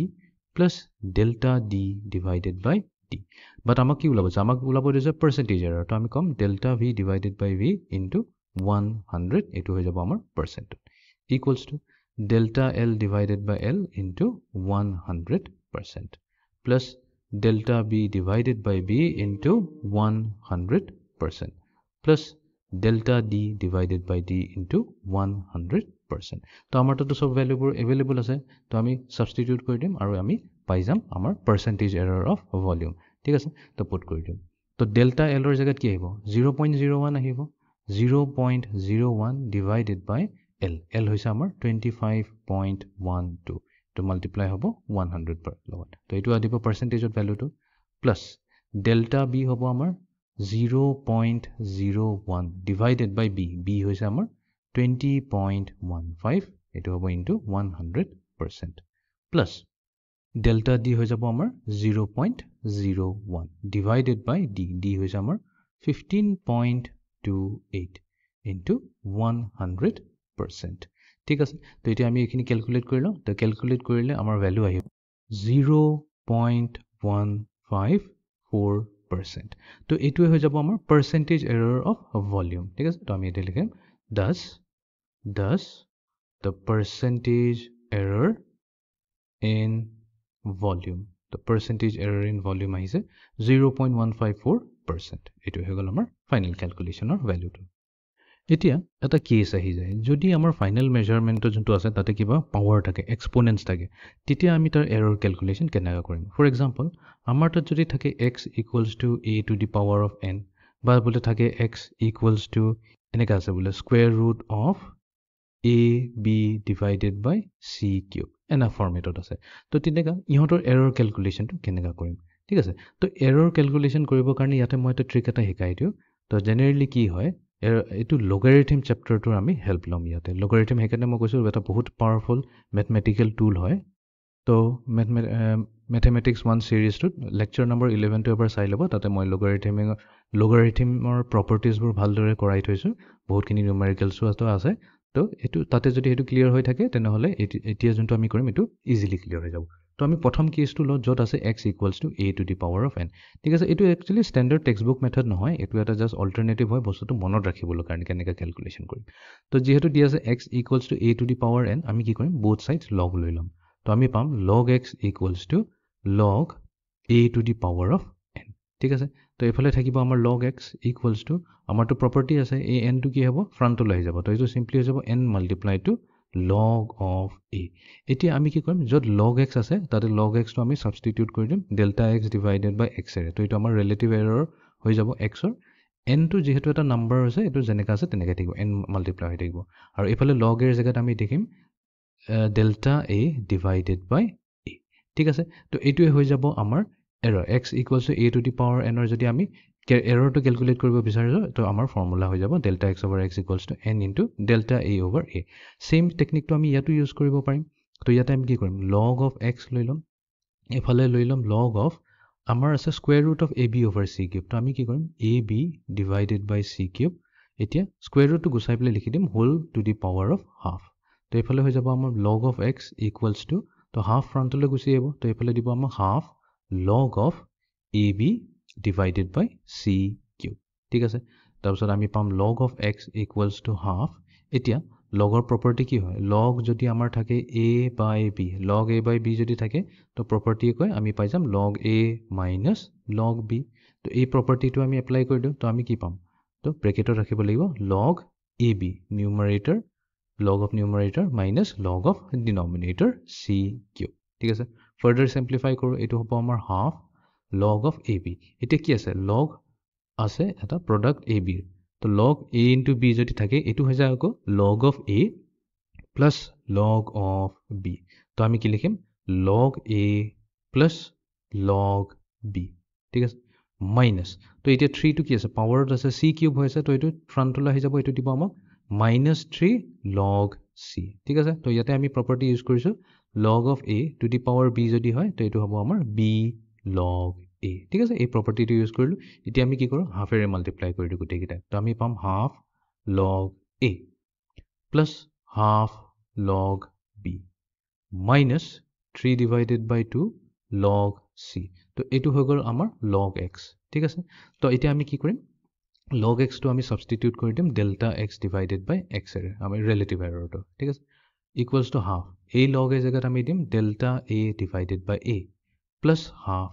b log b জায়গাত আমি দিম delta b divided by b ইয়াতে মাইনাস আছে বাট আমি প্লাস কৰি দিম বিকজ আমি জানো এৰৰ হদাই আমি এড কৰো এৰৰ আমি মাইনাস নকৰো সেইকাৰণে মাইনাস টোক আমি প্লাস কৰি দিলো 3/2 আছে থাকক তাৰপিছত log c জায়গাত আমি দেখিম delta c divided by c আৰু এইটোৱে হৈ যাব আমাৰ এৰৰ ক্যালকুলেশন কৰাৰ ফৰ্মুলাটো তো সেইকাৰণে মই কৈছো লগাৰিথম বহুত ইম্পৰ্টেন্ট হয় তো লগাৰিথমৰ লেকচাৰটো চাই লবা তেতিয়া আৰু কমপ্লিকেটেড প্ৰবলেমবোৰ ইজি হৈ যাব ঠিক আছে তো এনেকৈ কৈ আমি ৰিলেটিভ এৰৰটো উলিয়াব পাৰো তো যদিও পাৱাৰ থাকে কোনো প্ৰবলেম নাথাকে আমাৰ তাত তেতিয়া Problem number 6. A physical quantity is given by p equals to a square b cube divided by c d to the power of half. If percentage errors in measurement of a, b, c and d are 4%, 2%, 3% and 1% respectively, then determine the percentage error of p. ঠিক আছে okay তো ইয়াতে আমাৰ a b c d এইকিটা ভেৰিয়েবলৰ percentage error to দিয়া আছে 4% 2% 3% আৰু 1% respectively ঠিক আছে এতিয়া আমাৰ যোনটো physical quantity হৈছে তো তাৰ percentage error to ওলাব লাগিব তো ইয়াতে দিয়া আছে p equals to a square b cube divided by c d to the power of half এটা তো বহুত কমপ্লিকেটেড লুকিং এক্সপ্ৰেশন হয় তো ইয়াৰ আমি এতিয়া প্ৰথমতে ৰিলেটিভ এৰৰটো ওলাব লাগিব ভেৰি সিম্পল আমি লগাৰিথম লগাই দিম এটো আমি আই নো ৰাফত ক্যালকুলেশন কৰিম বিকজ এটো স্ট্যান্ডাৰ্ড টেকনিক নহয় ৰাইট এটো কোনো টেক্সটবুক টেকনিক নহয় এটো এটা মনত ৰখা টেকনিক হয় একচুয়ালি কি হয় ইয়াৰ এৰৰটো ওলাবলৈ কাৰণে আমি ডিফাৰেন্সিয়েচন কৰিব লাগিব যেহেতু ডিফাৰেন্সিয়েচন এতিয়ালৈকে ইন্ট্ৰোডিউস কৰা হোৱা নাই তো সেই কাৰণে মই এটো এটা অল্টাৰনেটিভ টেকনিক এটা ইউজ কৰি আছো ইয়াতে তো আমি কি কৰিম লগ লগাই দিম both sides তো log p হৈ যাব equals to log of a square b cube divided by c into d to the power of half ঠিক আছে তো এফালে থাকিব আমাৰ log p এফালে থাকিব আমাৰ এটা যদি লগৰ লগত কমফৰ্টেবল হৈ গৈছে তো আমি ডাইৰেক্টলি লিখিব পাৰিম log a square plus log b cube minus log c minus log d to the power half এতিয়া পাৱাৰ খিনি লগত আমি খেলি লওঁ তো আমি পাম 2 log a plus 3 log b minus log c minus half log d হৈ গল তো এটো হৈ গল আমাৰ log b সিম্পলিফাই কৰি দিয়া পিছত এতিয়া আমি কি কৰিম ইহাতক ৰিলেটিভ এৰৰলৈ কনভাৰ্ট কৰি দিম তো আমি ৰিলেটিভ এৰৰটো কি পাম delta p divided by p তো log p জায়গাত আমি delta p by p লগালো equals to এফালে আছে 2 log a তো এটো হৈ যাব 2 into log a জায়গাত লিখিম আমি delta a divided by a plus 3 log b আছে তো আমি লিখিম 3 into delta b divided by p minus আছে but আমি minus use নকৰো আমি plus sign use কৰিম because আমি error calculate কৰি আছো তো এটো হ'ব log c জায়গাত আমি লিখিম delta c divided by c plus d to the power half তো এটো হৈ গৈছে আমি minus half log d পাইছো তো আমি কি লিখিম half into log d জায়গাত লিখিম delta d divided by d হৈ গল আমাৰ relative error but আমাক কি লাগে আমাক তো percentage error হে লাগে তো percentage error লাগা মানে এটো অলপ সাইড কৰি লিখিলো delta p divided by p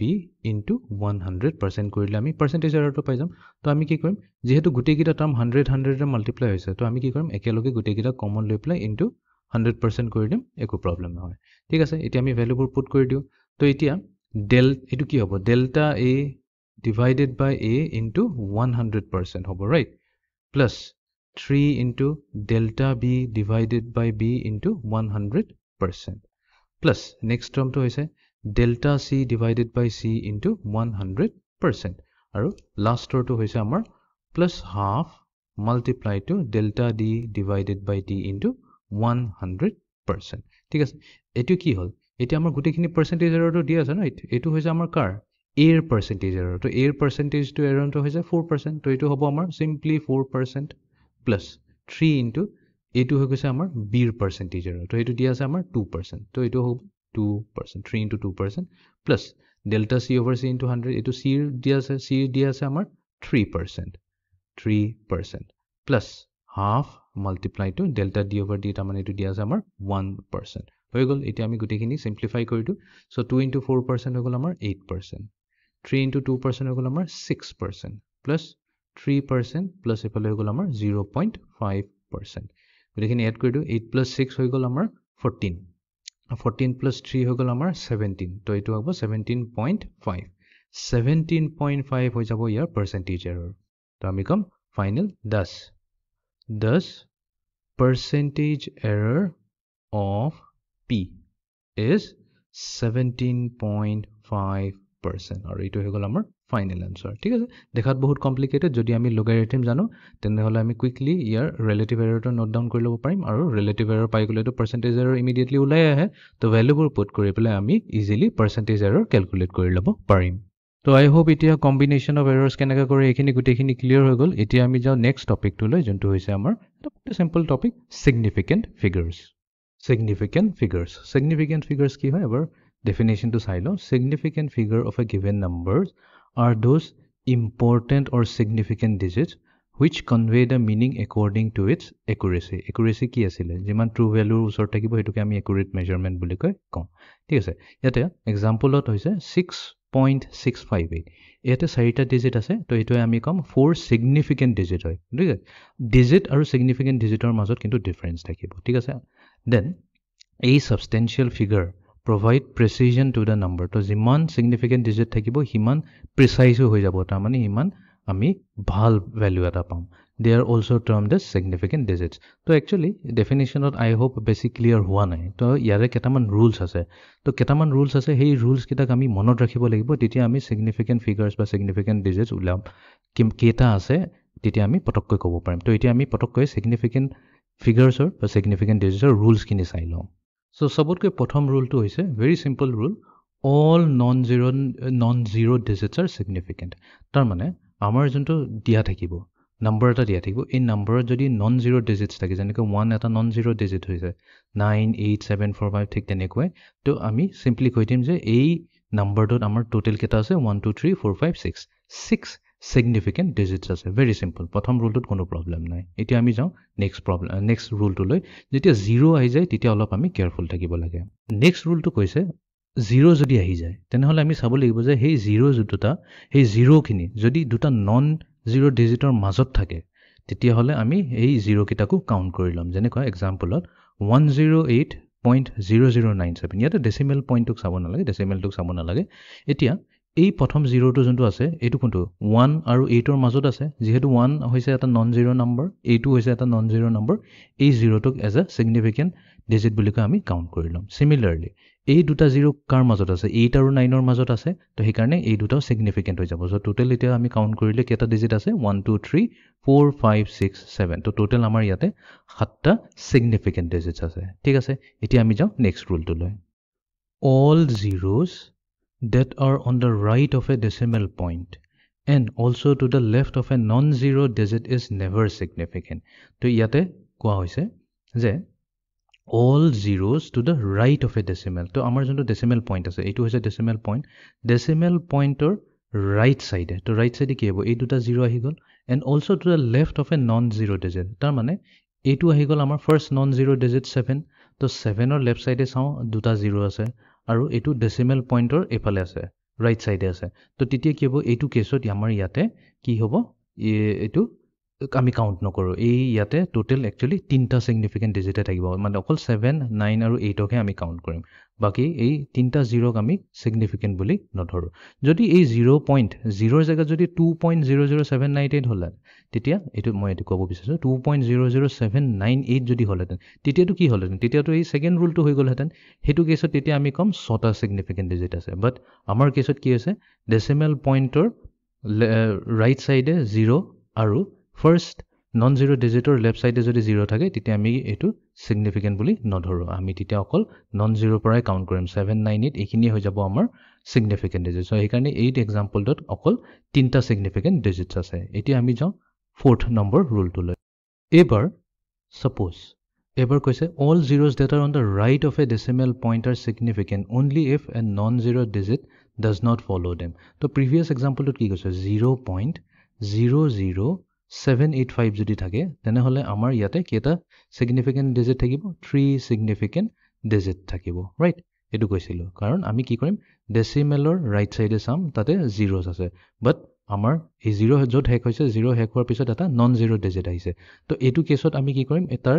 এই নন জিৰো ডিজিটৰ লেফট হ্যান্ড সাইডে থকা জিৰোখিনিক আমি ডিসকাৰ্ড কৰি দিওঁ তো সেইকাৰণে আমাৰ তিনটা সিগনিফিকেন্ট ডিজিট আহিছে যদি আমি 0.00785 বাট 5 ৰ পিছত যদি আকৌ দুটা জিৰো লগাই দিওঁ তেতিয়া হলে কি হৈ যাব এই দুটা জিৰোক আকৌ কাউন্ট কৰিব লাগিব তেতিয়া এইটো কেছত কি হৈ যাব 5 সিগনিফিকেন্ট ডিজিট হৈ যাব এইটো আকৌ ইম্পৰ্টেন্ট হয় ঠিক আছে তো ইয়াতে আমি কেয়াৰফুল থাকিব লাগিব ঠিক আছে তো এইটো ৰুলটো কৈছে all zeros that are on the right of a decimal point are significant obviously এই দুটা জিৰো কি আছে ডেসিমেল পইণ্টৰ ৰাইট সাইডে আছে হেতু সিগনিফিকেন্ট তেতিয়াহে হ'ব যদি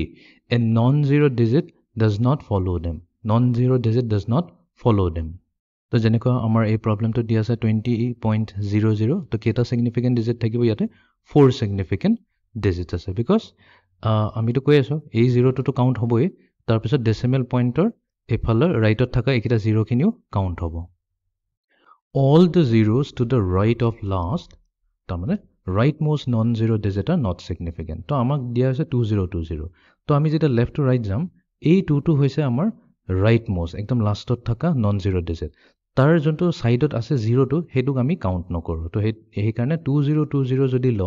এই নম্বৰটোত খালি তিনটা সিগনিফিকেন্ট ডিজিটে থাকিব সো ইভেন যদি আমি ল 1000 তো 1000ত কেটা থাকিব 1000 অকল এটাই সিগনিফিকেন্ট ডিজিট থাকিব ঠিক আছে যদি আমি লওঁ বলে 10000 10 lakhs লৈ লওঁ 10 lakh লৈ ললে কোনো প্ৰবলেম নাই এটোটো কি থাকিব 1 সিগনিফিকেন্ট ডিজিটে থাকিব ৰাইট তো বিকজ আমি লেফট টু ৰাইট গলে সবতকৈ প্ৰথমতে আহা সবতকৈ লাষ্টত আহা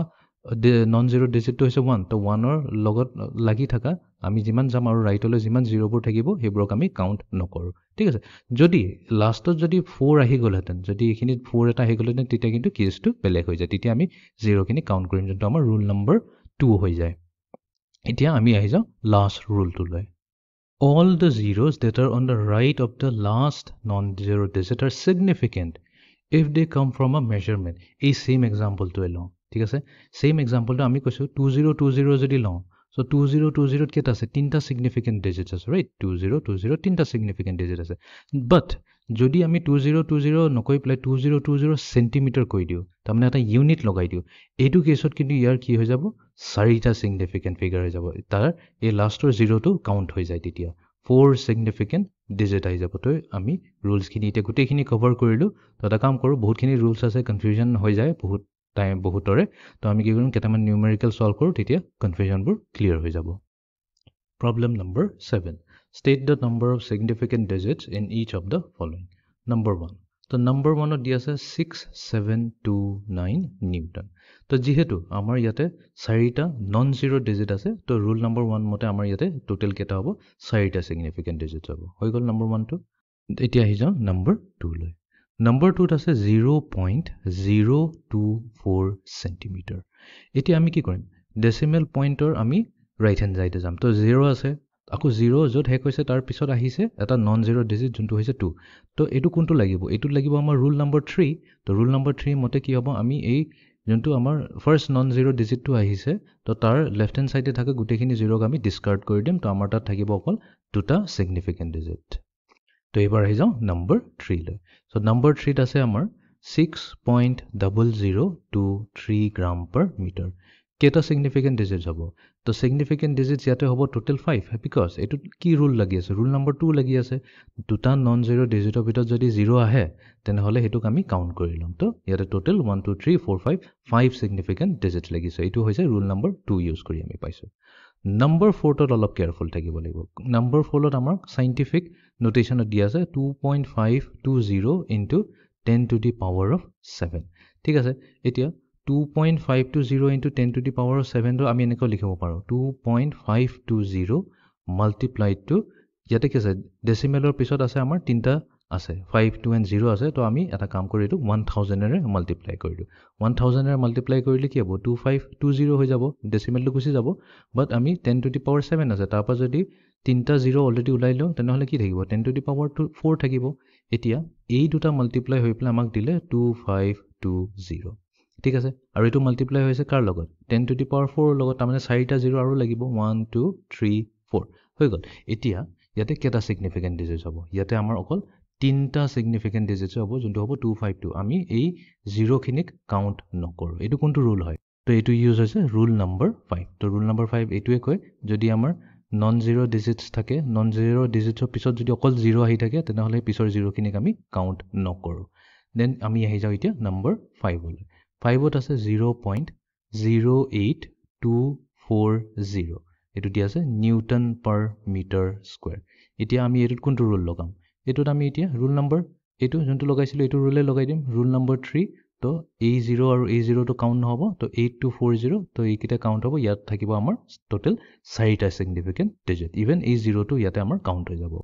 একচুৱেলি ইয়াতে ৰুল নম্বৰ 3 আৰু ৰুল নম্বৰ 4 দুটাই হৈ আছে ৰুল নম্বৰ 3 মতে কি কয় এই দুটা 0ক আমি ডিসকাৰ্ড কৰি দিব লাগিব এইকেইটা আমি সিগনিফিকেন্ট ডিজিট বুলি কয় নধৰো আৰু ৰুল নম্বৰ 4 কয় এই 4টো হৈছে আমাৰ লাষ্ট নন জিৰ' ডিজিট তো তাৰ ৰাইট সাইডে থকা এই 0টোক আমি কাউণ্ট কৰি লম সেইকাৰণে আমি 8240 কাউণ্ট কৰি পেলাই 4টা সিগনিফিকেন্ট ডিজিট বুলি কৈছো নেক্সট এবাৰ আহি যাওঁ 6লৈ 6ত আছে 4200 এতিয়া 4200ত কেটা থাকিব ইয়াতে অকল দুটা সিগনিফিকেন্ট ডিজিটে থাকিব আমি এই ৰুলটো ইউজ কৰিছো ৰুল নম্বৰ 5 বিকজ 2ৰ পিছত থকা 0 খিনিক আমি কাউণ্ট নকৰোঁ যদি 4200 নিদি পেলাই যদি আমাক দিলেহেঁতেন 4200 নিউটন হেতু কেছত কিন্তু আমাৰ কি হ'ব 4টা সিগনিফিকেন্ট ডিজিট হ'ব বিকজ ইউনিট থাকিলে আমি ডিজিটখিনি কাউণ্ট কৰিলো যোনটো আমাৰ হৈছে ৰুল নম্বৰ 6 ঠিক আছে এণ্ড দেন আমি আহি যাওঁ নম্বৰ 7লৈ সো নম্বৰ 7ত আমাক দিয়া আছে 4.57 into 10 to the power of 8 তো এই সেম ৰুলটো যদি ইউজ কৰোঁ তেনেহ'লে আমাৰ কি এক্সট্ৰাটোতো 0 হে লাগিব তো ডেসিমেলটো যদি গুচাই দিলো 4.457 আৰু কেটা 0 লাগিব ইয়াতে 6টা 0 লাগিব 1 2 3 4 5 6 বাট এনিৱেজ এই 0 কেটাটো মেটাৰ নকৰে খালি 457 টোকে চাব লাগিব তো ইয়াতে থাকিব আমাৰ 3 সিগনিফিকেন্ট ডিজিট তো এনেকৈ আমি কাউণ্ট কৰোঁ সিগনিফিকেন্ট ডিজিটছ আৰু কেটামান এপ্লিকেশন বেস প্ৰবলেম কৰি লওঁ problem number 8 add 1.2 kg and 5.42 gram with due regards to significant figure ঠিক আছে তো অলপ কেয়াৰফুলি কৰিব লাগিব আমাক দুটা weight দিছে দুটা weightক আমি এড কৰিব লাগিব ঠিক আছে বাট এটা কেজিত দি আছে এটা গ্ৰামত দি আছে তো আমি কি কৰিম কেজি টু কেজিতে ৰাখিম 1.2 কেজি টো থাকক এটোক আমি weight 1 বুলি কৈ কলো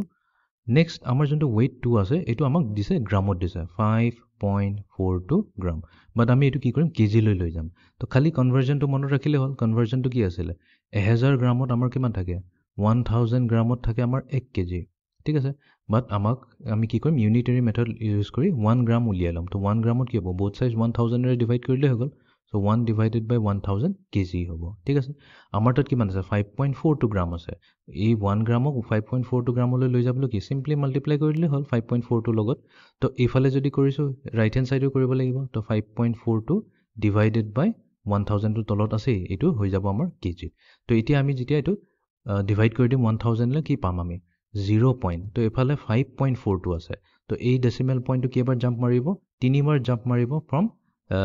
right side to left side তো তাৰ মানে আমাৰ আছে 542 তো মই কৈছো তিনিবাৰ জাম্প মাৰিব তো একবাৰ জাম্প মাৰিলে দুইবাৰ তিনিবাৰ তো ইয়াতে 00 আহি যাব সো এটো চাই ল 5 ৰ পৰা এই পজিশনৰ পৰা ইয়ালৈ 1 ইয়াৰ পৰা 2 ইয়ালৈ 3 তো তিনিবাৰ জাম্প মাৰিলে তো আমি পালো 0.00542 কেজি তো আমি কম যে 5.42 গ্ৰামত আছে 0.00542 কেজি এতিয়া আমি এড কৰি দিম দুটা ওয়েটক তো w1 plus w2 কৰি দিম এফালে পাম 1.2 কেজি আৰু এফালে এড হৈছে 0.00542 কেজি তো দুটা সাম কি হ'ব 1.2 তো এফালে 0542 কেজি ঠিক আছে বাট ইয়াতে এটা কৈছে কি with due regards to its significant figure এতিয়া আমি যদি প্ৰথমটো চাওঁ প্ৰথমতে আমাৰ আছে 1.2 কেজি মানে w1 তো ইয়াতে কিটা significant figure আছে তো এটা আছে ইয়াতে আছে আমাৰ দুটা significant figure whereas w2 যদি চাওঁ আমাৰ ইয়াতে আছে তিনটা significant figure তো এড কৰাৰ পিছত আমাৰ আকৌ কেটা আহিছে 1 2 3 4 5 6 ছটা significant figure আহিছে এটো প্ৰবলেম হৈ যাব তো আমি কনভেনশন ইয়াতে আমাৰ এটোৱে লোৱা হৈছে যে যোনটো এড কৰাৰ আগতে w1 আৰু w2 চালে হ'ল তো দুইটাৰ মাজত সবতকৈ সৰু significant figure কাৰ আছে w1 ৰ আছে দুটা significant figure তো তাৰ মানে আমি কি কৰিম এই 1.20542 টো দুটা significant digit লৈ আমি ৰাউন্ড অফ কৰি দিম তো আমি পাম 1.2 এতিয়া এই থাৰ্ড পজিশনত কি আছে তাৰ মানে এই ডেসিমেল পইণ্টৰ সেকেন্ড পজিশনত 0 আছে তো যেহেতু 0 আছে এটো 2 টো ৰাউন্ড অফ হোৱাৰ পিছত 2 এ থাকিব তো আমাৰ ফাইনেল এডিশন হোৱাৰ পিছত আমি 1.2 এ পাম তাৰ মানে এটো কি হ'ল 1.2 কেজি টো অৰিজিনালি w1 এ আছিল তো ক'ব পাৰো যে w1 plus W2 W1 plus W2 যেতিয়া কৰিম তো এপ্ৰক্সিমেটলি ৱেইটটো কি আছে W1 ৰ ৱেইটটো আহি আছে তাৰমানে ইয়াতে 5.4 5 গ্ৰাম হয় ন 5.4 টো মানে কি এপ্ৰক্সিমেটলি 5 গ্ৰাম তো 1.2 কেজিৰ আগতো 5 গ্ৰামটো একোৱেই নহয় সেইকাৰণে আমি এইটো এপ্ৰক্সিমেটলি 1.2 কেজিয়ে পাই আছো তো এইবাৰ আমি সাবট্ৰেক্ট কৰিব লাগিব ঠিক আছে তো সাবট্ৰেক্ট কৰিবলৈ অলপ কেয়াৰফুল থাকিব লাগিব ইয়াতে আছে আমাৰ 4.0 ইনটু 10 টু দি পাৱাৰ -4 বাট এইটো আছে 2.5 ইনটু 10 টু দি পাৱাৰ -6 এই যে দুটা এক্সপোনেন্ট আছে এই দুটা ম্যাচ যেহেতু হোৱা নাই তো আমি ডাইৰেক্টলি সিহঁতক সাবট্ৰেক্ট কৰিব নোৱাৰো তো ইয়াতে বহুতখিনি মেথড আছে তো আমি সবতকৈ সিম্পলেষ্ট মেথডটো লওঁ এই 4.0 ইনটু 10 টু দি পাৱাৰ -4 টোক ডাইৰেক্টলি ডেচিমেলত লিখি লওঁ তো আমি এইটো কেনেকৈ লিখিম তো ইয়াতে 4.0 আছে ৰাইট -4 আছে মাইনাছৰ মিনিংটো এইটোৱে হয় যে এই ডেচিমেল পইণ্টটো লেফ্ট সাইডে যাব তো আমি কি কৰিম অলপ বেছিকৈ জিৰ'জ লিখি ল'ম যিমান পাৰো আমি অলপ বেছিকৈ জিৰ'জ লিখি লওঁ এটা -4 আছে -4 মিনিংটো কি হৈছে এই ডেচিমেল পইণ্টটো লেফ্ট হেণ্ড সাইডে 4বাৰ জাপ মাৰিব তো এইফালে 1 তাৰপিছত 2 3 4 তাৰমানে এইখিনিত আপোনাৰ ডেচিমেল পইণ্টটো আহি ৰখিবই তো 4.0 ইনটু 10 টু দি পাৱাৰ -4ক আমি ক'ব পাৰো 0 পইণ্ট কেইটা 0 আহিছে 3টা 0 আহিছে 0004 এইটো হৈ যাব ঠিক আছে কেইটা সিগনিফিকেন্ট ডিজিট আছে ইয়াতে এটাই সিগনিফিকেন্ট ডিজিট আছে ঠিক আছে তো 4.0 ৰ এই 0.0 টো আমি নকৰো বিকজ ইয়াতে কোনো ইউনিটছ দিয়া নাই নেক্সট আমাৰ আহি যাওঁ 2.5 into 10 raised to the power of -6 আছে এবাৰ ঠিক আছে তো আমি লিখি লওঁ ইয়াতে 2.5 তো আমি ফ্ৰণ্টত কেইটামান 0 লগাই লওঁ এটা দুটা তিনিটা চাৰিটা পাঁচটা ছটা সাতটা আঠটা মান লগাই লওঁ ঠিক আছে তো -6 মানে কি 6 টাইমছ জাম্প মাৰিব লেফ্ট হেণ্ড সাইডে তো এইফালৰ পৰা 1 2 3 4 5 6 এইখিনি আহি পেলাই ৰখিবহি তো তাৰমানে আমি পাম ইকুৱেলছ টু 0.1 2 3 4 5 পাঁচটা 0 লাগিব 1 2 3 4 5 তাৰপিছত আহিব আমাৰ 2 5 হৈ গ'ল তো ইয়াতে কেইটা সিগনিফিকেন্ট ডিজিট আছে ইয়াতে আমাৰ 25 25 টো ক্যালকুলেট হ'ব তাৰমানে ইয়াতে দুটা সিগনিফিকেন্ট ডিজিটছ আছে মিনিংটো এটোই হ'ল যেতিয়া আমি সাবট্ৰেক্ট কৰি পেলাই যোনটো ফাইনেল ভ্যালু পাম তাতে আমাৰ যোনটো লোৱেষ্ট সিগনিফিকেন্ট ডিজিট আছে হেইটোৱে আহি যাব ঠিক আছে তো এতিয়া আমি সাবট্ৰেক্ট কৰি লওঁ তো আমি লম 0.00 0004 আৰু ইয়াৰ পৰা মাইনাস কৰি দিম 0.000025 এটো মাইনাস কৰি দিম ঠিক আছে তো obviously এখিনিত আমি এক্সট্ৰা 0 লিলম তেতিয়া মাইনাস কৰিবলৈ ইজি হ'ব তো ইয়াতে এটা 1 কেৰি হ'ব 10 - 5 হৈ গ'ল আমাৰ 5 এফালে 9 থাকি গ'ল 9 - 2 হৈ যাব আমাৰ 7 9 - 0 হৈ যাব আমাৰ 9 তো ইয়াৰ পৰা আমি কেৰি লৈছিলো তো ইয়াতে 3 আছে 3 - 0 3 বাকিবোৰটো আমাৰ 0 থাকি গ'ল তো এটো আমি পালো 0.0003975 ঠিক আছে বাট আমি এটো কি কৰিব লাগিব আমি এটোক আকৌ লৈ যাম 10 to the power -4 এইটো ফৰ্মুলা লৈ যাম তো আমি কি কৰিম এইবাৰ এই ডেসিমেল পইণ্টটো এনেকৈ কৈ লিখিম যেহেতু এইটো 3.9 এনেকৈ কৈ লিখিব পাৰিম এইটো হৈ যাব আমাৰ 3.975 তো আমি এনেকৈ কৈছো ৰিভাৰ্স কৰি আছো 1 2 3 4 4 টাইমছ আমি যাব লগিয়া হৈছে না তো সেইকাৰণে কম 10 to the power of -4 3.975 into 10 to the power -4 পাইছো ৰাইট এটো লগত সিমিলাৰ হৈ আছে বাট ইয়াতে কেটা আছে ইয়াতে তো আমাৰ এটাই সিগনিফিকেন্ট ডিজিট আছে ৰাইট তো আমি কি কৰিম এটুক 3.975 নকৈ প্লে 4 কৰি দিব লাগিব 4.000 হৈ যাব বিকজ এই আমি ৰাউন্ড অফ কৰোঁতে এই 9 টো যেহেতু আমাৰ 5 তকৈ ডাঙৰ হয় তো তাৰ প্ৰিভিয়াস ডিজিটটো 1 ইউনিট বঢ়াই দিব লাগিব তো 3 হৈ যাব 4 তো আমি পাম 4.000 into 10 to the power of -4 এটো হৈ যাব আমাৰ ফাইনেল ভ্যালু আৰু এটা ফাইনেল ক্যালকুলেশন কৰি লওঁ if the diameter of a circle is 2.489 cm find its area ঠিক আছে তো আমাৰ এটা সাৰ্কেল আছে সেই সাৰ্কেলৰ ডায়ামিটাৰ d2 দিয়া আছে 2.489 cm আৰু আমাক উলিয়াব দিছে এৰিয়া এতিয়া ডায়ামিটাৰ আৰু এৰিয়া মাজত ডাইৰেক্ট ৰিলেশনশিপ নাই তো আমি এটা ৰিলেশনশিপ উলিয়াব লাগিব তো we know area কি হয় area of a circle is given by pi r square ঠিক আছে এতিয়া radius আৰু diameter মাজত কি আছে ৰিলেশনশিপ তো 2 times radius যদি লওঁ হেতুৱে হৈ যায় আমাৰ diameter তাৰ মানে radius ৰ জায়গাত আমি কি d divided by 2 substitute কৰি দিব পাৰো তো এটো হ'ব pi into d divided by 2 whole square তো এটো দিলে আমাক pi d square divided by 4 এটো হগল আমাৰ এৰিয়াৰ ফৰ্মুলা তো এতিয়া আমি কি কৰিম area equals to pi value to লম 3.1415 ঠিক আছে এটাকে লৈছো পাঁচটা সিগনিফিকেন্ট ডিজিট লৈছো যেনিবা ইয়াৰ ইনটু d ডায়ামিটাৰ হৈছে আমাৰ পাঁচটা নালাগে এটা কাম কৰো আমি চাৰিটা ছিগনিফিকেণ্ট ডিজিট লৈ লওঁ বিকজ আমাৰ ডায়ামিটাৰটো দিয়া আছে 2.489 তো ইয়াতে আমি এই 5টো নলওঁ তো 5টো নলোৱা মানে কি ইয়াতে আমি ৰাউণ্ড অফ কৰিব লাগিব তো এইটো হৈ যাব 3.142 হৈ গ'ল তো ডায়ামিটাৰত হ'ব 2.489 হোল স্কুৱেৰ ডিভাইডেড বাই 4 এতিয়া এইটো আমি কেলকুলেটৰত উলিয়াই চাওঁ কিমান আহে ভেলু তো এইটো আহিছে এপ্ৰক্সিমেটলি 4.866267 আহি থাকিব আৰু তো এতিয়া আমি কি কৰিম চাৰিটা ছিগনিফিকেণ্ট ডিজিট ল'ম বিকজ আমাৰ ডায়ামিটাৰ যিহেতু চাৰিটা ছিগনিফিকেণ্ট ডিজিট আছে তো আমি ক'ৰলৈকে ল'ম 4.866 তো চাৰিটা ল'ম তো এইটো হৈ যাব 4.866 সেন্টিমিটাৰ স্কুৱেৰ তো এইটোৱে হৈ যাব আমাৰ এৰিয়া অফ দ্য চাৰ্কল তো এইটোৱে আছিল আমাৰ আজিৰ লেকচাৰটো তো আমি বহুতে ইম্পৰ্টেণ্ট কনচেপ্ট কেইটামান শিকিলোঁ তো মেইনলি আমি শিকিলোঁ কম্বিনেশ্যন অফ এৰৰ্ছ তো যেতিয়া আমাৰ দুটা মেজাৰমেণ্ট আমি যদি এড কৰোঁ দুটা বা দুটাতকৈ বেছি হ'ব পাৰে মই মিনিমাম দুটা লৈছোঁ দুটা মেজাৰমেণ্টক যদি আমি এড কৰোঁ তেতিয়া তাহাঁতৰ ইণ্ডিভিজুৱেল এবছলিউট এৰৰকেইটা এড হৈ পেলাই আমাৰ ফাইনেল আনচাৰৰ লগত এড হৈ যায় যদি আমি মাইনাছ কৰি আছোঁ দুটা ফিজিকেল কোৱান্টিটিক তো আমি কি কৰিম ইণ্ডিভিজুৱেল এবছলিউট এৰৰটো উলিয়াই ল'ম সেই দুটাক এড কৰি পেলাই ফাইনেল ভেলুটোত আমি এড কৰি দিম বা প্লাছ মাইনাছৰ লগত লিখিম তো সেইটোৱে হৈ যায় আমাৰ ছাবট্ৰেকশ্যনৰ কেছত মাল্টিপ্লিকেশ্যনৰ কেছত কি হৈ যায় মাল্টিপ্লিকেশ্যনৰ ডিভিজনৰ কেছত আমি কি কৰিম ইণ্ডিভিজুৱেল কোৱান্টিটিজকেইটাৰ ৰিলেটিভ এৰৰটো লৈ ল'ম আৰু সিহঁতৰ ছামটো লৈ ল'ম তো ছামটো কৰাৰ পিছত যোনটো এটা ফাইনেল ৰিলেটিভ এৰৰ আহিব সেইটোৱে আমাৰ এড হ'ব আমাৰ ফাইনেল আনচাৰৰ লগত ঠিক আছে তাৰপিছত আমি কিছুমান টেকনিক শিকিলোঁ তো টেকনিক শিকি পেলাই কেতিয়াবা যদি আমাৰ এক্সপ্ৰেশ্যনটো পাৱাৰ ফৰ্মত থাকে ৰাইট যেনেকুৱা আমি কৈছোঁ যে যদি আমাৰ এইটোৱে আছে যেনিবা এৰিয়া ফৰ্মুলাটো যোনটো জাষ্ট নাও এতিয়া কৰিলোঁ পাই ডি স্কুৱেৰ ডিভাইডেড বাই 4 তো আমাৰ যদি এৰিয়াৰ যদি এৰৰটো ওলাব দিয়ে তো আমি ৰিলেটিভ এৰৰ বা পাৰ্চেণ্টেজ এৰৰ কেনেকৈ ওলাম ডেল্টা এ ডিভাইডেড বাই এ তো ইয়াতে পাই প্ৰব্লেম নাই কাৰণ পাই হৈছে এটা কনষ্টেণ্ট তো ইয়াতে হ'ব লগাৰিথম যদি ইউজ কৰোঁ তো আমি পাম 2 log d ইয়াতে আমি পাম 2 log d তো সেইকাৰণে আমাৰ কি হৈ যাব এইটো এৰৰ হৈ যাব